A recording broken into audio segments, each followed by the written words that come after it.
You've got to tune to KEXP at listener-powered radio, 90.3 FM in Seattle, and streaming around the world at KEXP.org. I'm Cheryl Waters. I'm so excited to have St. Vincent live in the studio today. Welcome. Hi, thank you. You played an amazing show at the Moore Theater last night and another show tonight. It must be nice to be in a town more than one day, not have to rush off to the next city. It is really nice. It's like you make a little cozy home for 48 hours. Well, thank you for coming here on your day off. My pleasure. Hopefully this is a cozy home for you. We're always very excited to have you in studio. Thank you very much. I'm glad to be here. And also, I have to say, those of you can't necessarily see it from listening to the radio, but you look like that scene in Willy Wonka right now where the lizards are slithering across the people's, you know what I'm talking about? Because of the reflection, infinity. Because the reflection of these beautiful lights in this beautiful new studio. I love It's very psychedelic. We often have the drummer sitting there. We don't have a drummer for this session. And when I see that visual on our videos, I often think it's like out of the Matrix. Yeah. We're really in a moment here. It's very cool. Well, we coordinated the lights to look great. You look amazing, as you always do. You claimed on the way in here that you're usually in yoga pants and a T-shirt. But boy, whenever I see you in any press or just a candid shot of you walking around town somewhere, you look incredible. Thank you. Bless you. I'd love to have you jump into music, but as long as we are talking about fashion, and I do so love your fashion, is that something that you have always been interested in, even as a kid? Because you really are so creative with what you wear.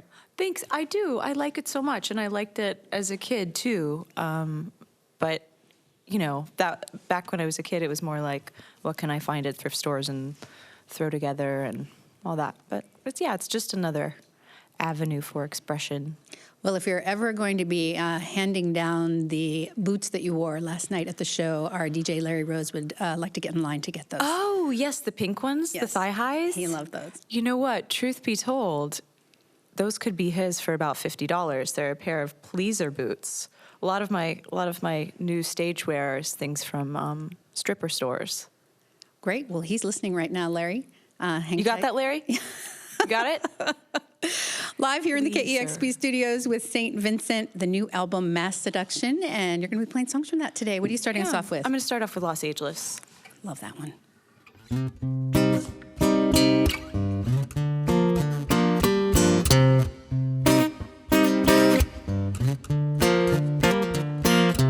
In Los Ageless, the winter never comes. In Los Ageless, the mothers milk their young, but I can keep running, no, I can keep running,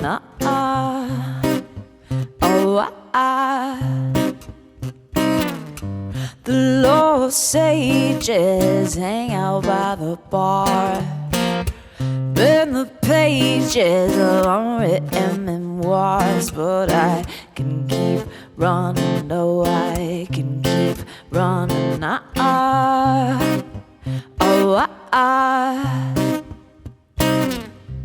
How could anybody have you? How could anybody have you and lose you? How could anybody have you and lose you and not lose their mind too? How could anybody have you? How could anybody have you and lose you?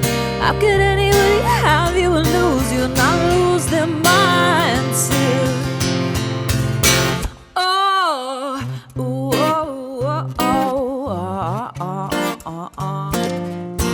The last days of sunset superstars, girls in cages playing their guitars, but how can I leave? I just follow the hood of my car.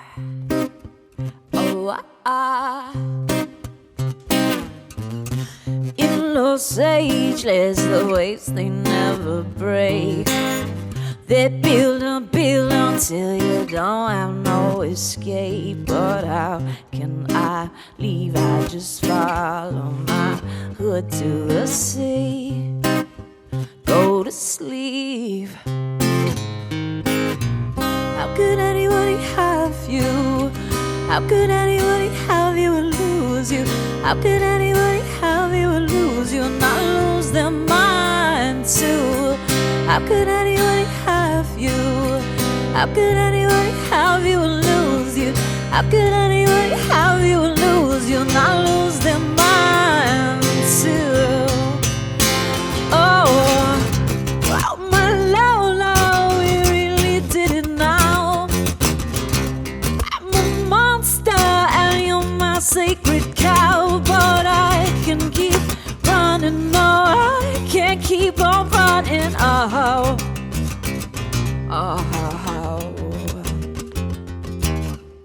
How could anybody have you?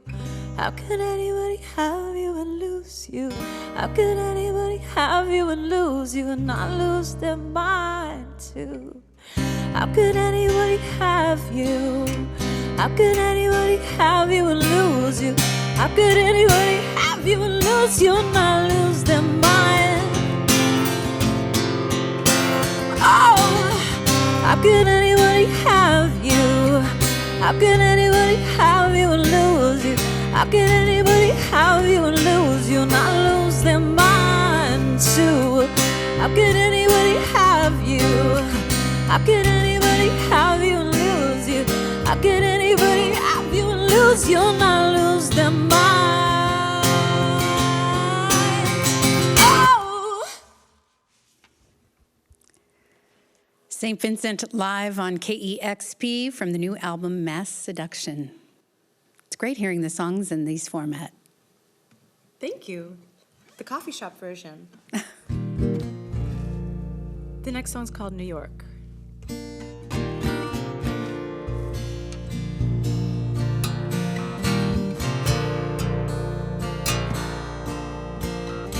New York is in New York without you, love.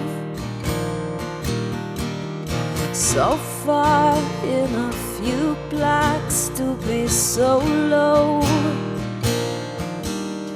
And if I call you from First Avenue, we're the only other sucker in the city who can handle me. New love wasn't true love, back to you, love. So much for a home run with some blue bloods. If I last hold you on 8th Avenue, we're the only other sucker in the city who can stand me. I've lost a hero, I've lost a friend, but for you, darling, I do it all again. I've lost a hero, I've lost a friend, but for you, darling, I do it all again.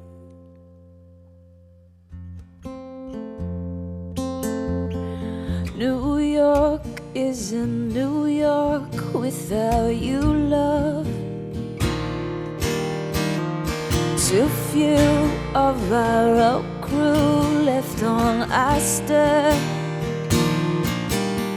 So if I trade hard for some Hollywood, we're the only other sucker in the city who would, only other sucker in the city who would, only other sucker in the city who forgive me.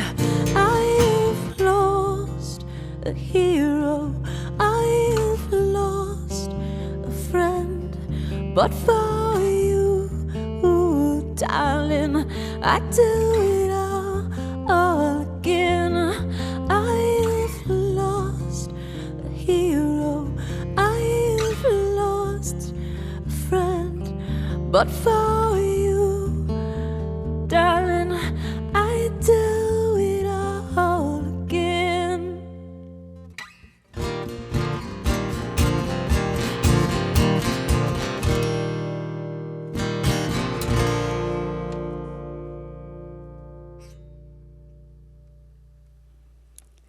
We're live in the KEXP studios with St. Vincent, who plays tonight at the Moore Theater. That was absolutely beautiful. Thank you. I mentioned how lovely it is to hear you playing these songs acoustically, and of course the album is big and full of all kinds of sounds. And I read somewhere that you wrote that song specifically on guitar. Sounds a bit different on the record. Do you generally start that way?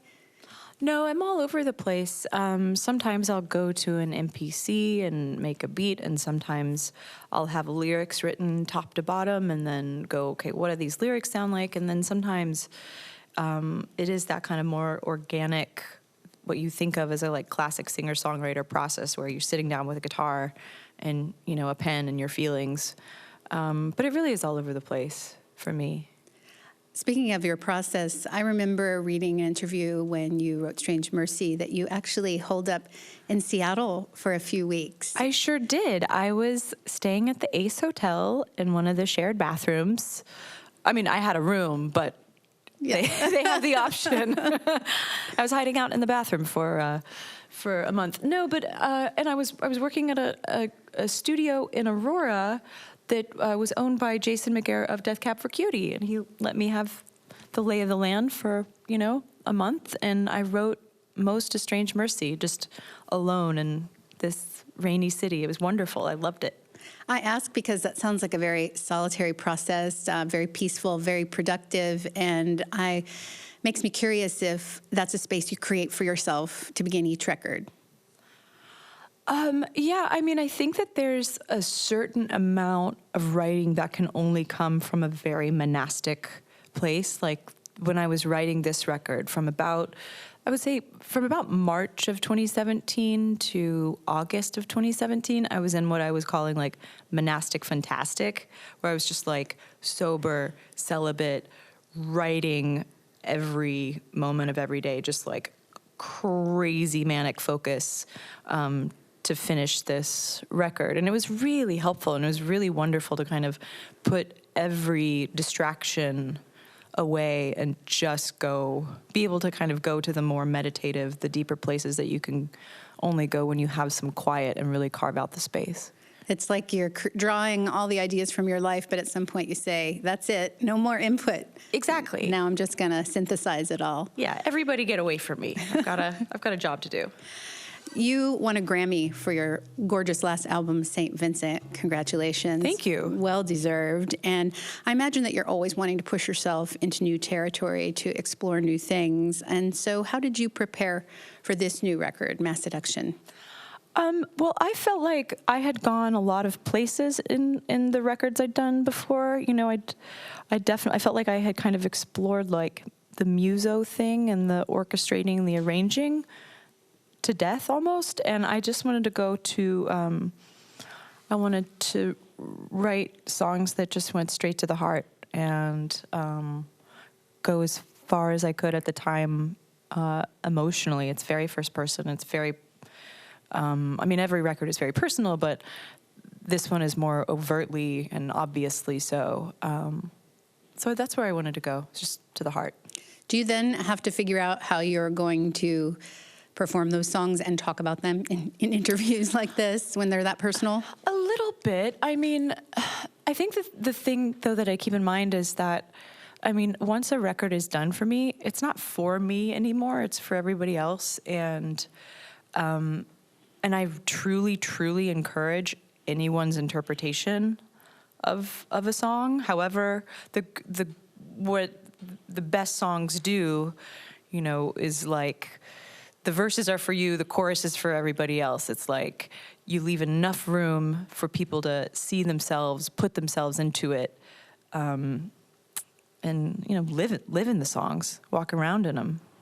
And that's how people can really connect to the music. And you help them create somewhat of an image through some really fun artwork and aesthetic. It seems like you've really had a lot of fun with the promotion and the aesthetic of this album. Can you talk a little bit about that? I did. You know, the last record I did, the self-titled record, the archetype I was playing with was like near future cult leader.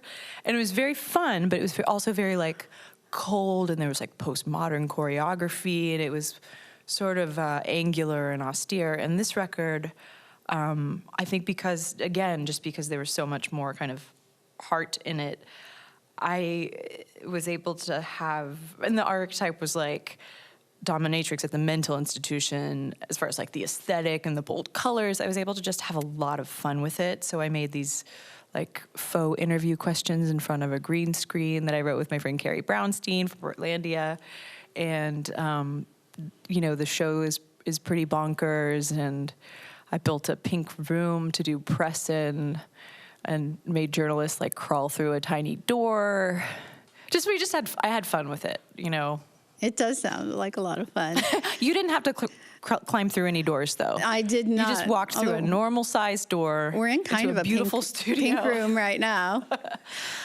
Speaking of film, you have made a foray into film over the last year or so. Tell us a little bit about that. I'm excited about that side of your work. Yeah, thank you. About Sundance last year, I kind of premiered this film, a short horror film, as part of, it's called the XX, and it was an anthology of female horror directors. And I'd gotten asked, I don't know why, if I wanted to direct a horror film. And I said, absolutely, that sounds like so much fun. And then I just really fell in love with doing it. And so I've been pursuing other projects, and I'm working on now to direct a modern adaptation of Oscar Wilde's A Picture of Dorian Gray with a female protagonist. And it is written by this incredible bonkers screenwriter named David Burke, who wrote this French film called Elle, which if you haven't seen, go see it. It's not for the faint of heart, so like maybe if you're under 6, don't see it, but I saw Basic Instinct at 7, so that's why I'm putting 6 as the sort of the bar there. But yeah, I'm so excited to do that. It's just another way to collaborate with people and make things, which is my favorite thing to do. I'm excited to see it as well. You have your acoustic guitar today, but I can play a few songs around a campfire, but I'm not the virtuoso that you are, anything close in guitar. But I know that you created a guitar, and I compare my guitar playing because I don't know exactly what that means. It seems like an amazing opportunity, and I'm curious what that is like, how that happens, and what kind of input that you have. And I heard that you used your signature guitar on your entire album. I did, yeah. So I made a guitar, the St. Vincent Signature Series guitar, with Ernie Ball, which is a great guitar company. It happened because they invited me up to the factory, and because I'd been playing one of their guitars for a while and loved it. And they invited me up to the factory in San Luis Obispo, California, and it's a family company. I met the whole team. I met everybody who worked at the factory. It's a living wage company. It's like they do a good job there with treating people well. And anyway, I decided. I just sort of sketched this thing that I was hoping would be like lightweight, specifically ergonomic, and like a tone monster, like very tone flexible guitar. And that the sketch that I did that day on the first meeting was more or less like what the guitar ended up being. It was a really like a good template. And what does it mean to design a guitar? I mean, it means like, okay, what's the pickup configuration? What are the pickups in it? It has a whammy bar, so you can do like super dive bomby stuff. Tell me if this is like too nerdy and no, really boring. I'm super fascinated. But I wanted it to be lightweight because I'm a small person, and I play a lot of shows and I stand a lot with a guitar. So I just didn't. There are some guitars that play really well, but they're almost like the weight of them makes them prohibitive. And what else? Yeah. It sounds fun both for you and for them. Oh, I had the best time, and they're great people and a great family and everything. And it comes in all kinds of colors. So many colors. Yeah. Live here in the KEXP studios with St. Vincent, the new album called Mass Seduction. I have to say I didn't know initially how to pronounce that because it's a very fun word. You can really play around with it. I thought it was mass education for a while. Yes, you're not alone in that. I was playing around with the title, and I showed it to a couple trusted friends, and my best friend was like, I just see ass education. And I was like, yeah. I mean, that's kind of more accurate, frankly. But yes, you're not alone in thinking it's mass education. But it's mass seduction. We'll play on words. And then after mass education, I was saying mass adduction, like deducing. So you really can go in a lot of areas with this, but it is a very seductive record. Thank you. So happy to have you here today playing songs from it. What have you got next? I've got a song called Slow Disco. This is St. Vincent live on KEXP.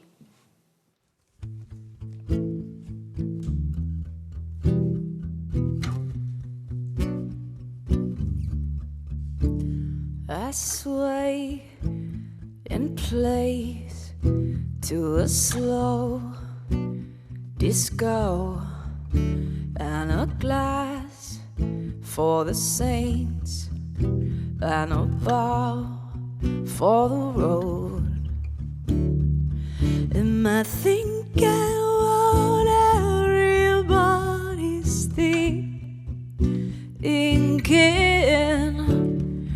And I'm so glad I came, but I can't wait to leave. Slip my hand from your hand, leave you dancing with a ghost. Slip my hand from your hand, leave you dancing with a ghost.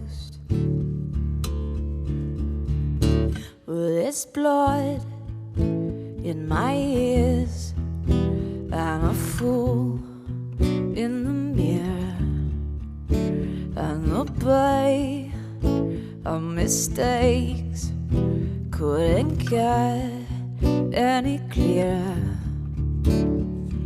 Am I thinking what everybody's thinking? And I'm so glad I came, but I can't wait to leave. Slip my hand from your hand, leave you dancing with a ghost.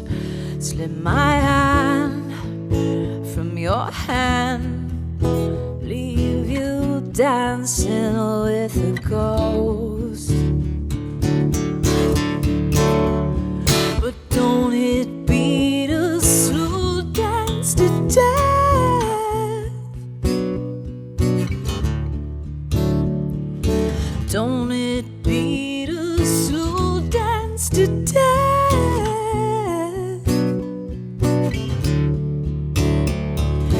Don't it be the slow dance to death?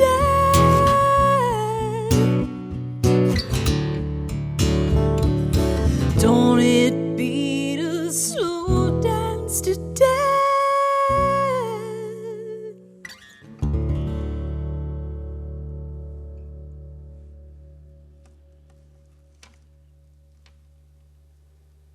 That is so beautiful. St. Vincent live on KEXP. Bodies, can't you see what everybody wants from you? Forgive the kids, for they don't know how to live. Run the alleys casually. Cruel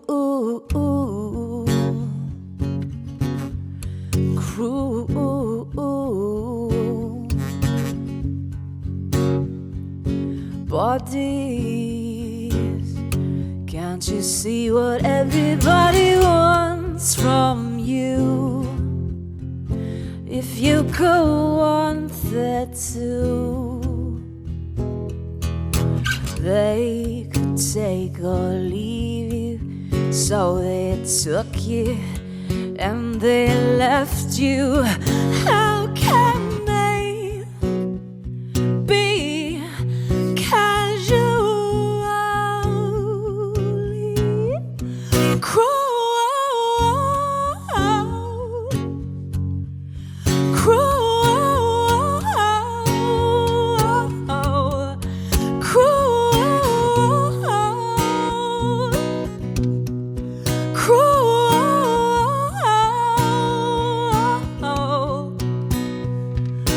bodies. Can't you see what everybody wants from you? If you could want that too, then you'll be happy. You were the ones waving flares in the air so they could see.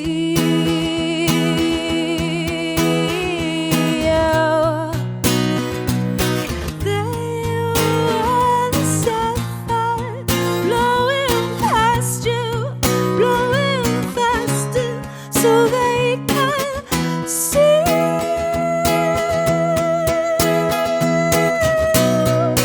Crawl,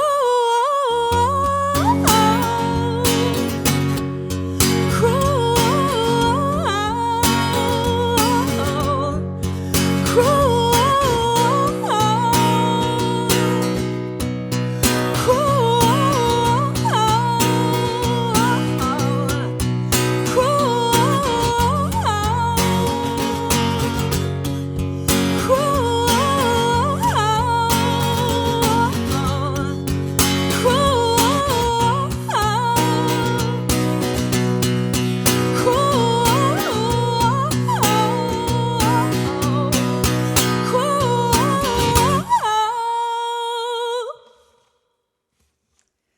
St. Vincent live on KEXP, playing songs from the new album Mass Seduction. Wow, that was amazing. Thank you so much. Thank you for having me, KEXP. It's always a pleasure. Please always come back. Thank you. And another opportunity, St. Vincent here in Seattle tonight at the Moore Theater with Tuck and Patty. Yes, Tuck and Patty are my aunt and uncle. They're a jazz duo. If you don't know about them, look them up immediately and come and see them. They're the best thing in the world. They will bring you to tears instantly. They're incredible musicians. I mean, they've been doing this for decades. I know that you used to road manage them when you were just a kid. I was a glorified roadie, I like to say. But they took me out on the road when I was 15, and they showed me the ropes, and they showed me how to work, and they showed me how to travel, and they just got me addicted to the life very early on, and I thank them for everything. Well, how wonderful you're playing a show tonight here in Seattle. That's at the Moore Theater. Thank you again so much. It's so great to see you. Thank you. Thanks for having me. You've got to tune to KEXP Seattle.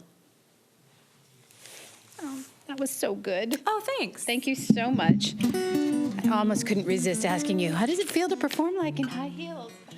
Discover new music at listener-powered KEXP.org.